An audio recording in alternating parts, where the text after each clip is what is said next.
Hey everybody, so my name is Michelle, I'm a personal trainer and I'm a master's student of sports and exercise nutrition from Dublin, Ireland.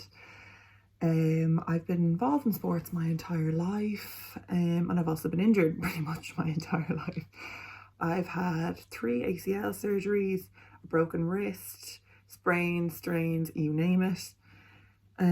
So being someone that trains for hypertrophy or muscle building, I thought it would be really interesting to investigate the impact of muscle atrophy on our hard-fought gains. So with muscle atrophy, the number of muscle fibers do not decrease at all.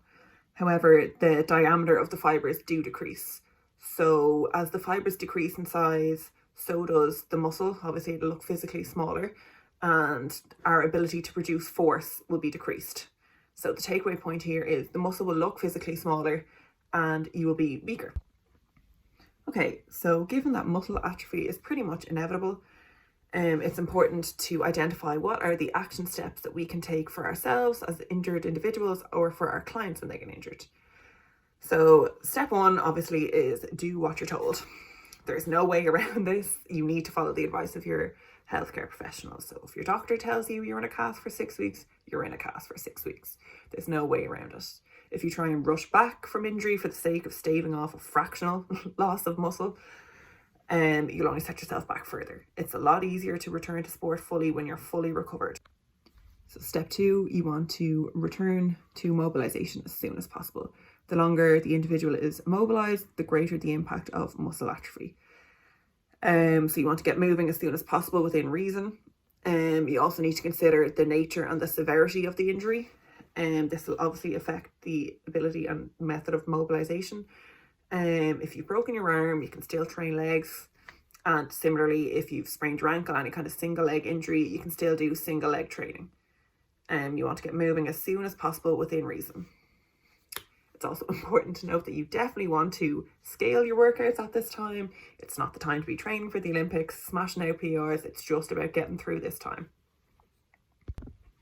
And finally, and most importantly, is eat enough. You want to avoid being in a calorie deficit at this time. You want to eat to at least maintenance. Your body needs energy to heal, and the best way to heal is if you're fueled adequately. This can be a huge mental barrier for clients who may fear weight gain with injury, fat gain, but it's important that we communicate to our clients that this is only temporary, and not only is it temporary, it's essential for recovery. Conversely, some individuals may find it hard to eat enough because they're less active, they'll have a lower appetite. For these kind of clients, liquid calories are your best friend. Protein shakes in general, smoothies, anything. This is also the time to focus on protein intake. So protein is an essential macronutrient for repair and recovery, as hopefully you well know at this stage. So for athletes, it's recommended that they consume at least 1 gram per pound of lean body mass. You want to have at least 3 to 4 protein servings spread out evenly throughout the day, eating every 3 to 4 hours. And within this, you want to include high quality protein sources such as lean meats, egg whites, dairy. Okay, so in conclusion, some degree of muscle atrophy is an absolutely inevitable injury. There's no 2 ways around it. You can't out-train it. You can't out-eat it. It's going to happen.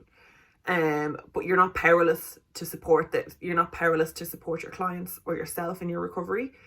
The best way to reduce the impact of this is encourage movement as soon as possible, follow good nutrition, and most importantly, follow the advice of your healthcare professional, and your gains will return. Thanks.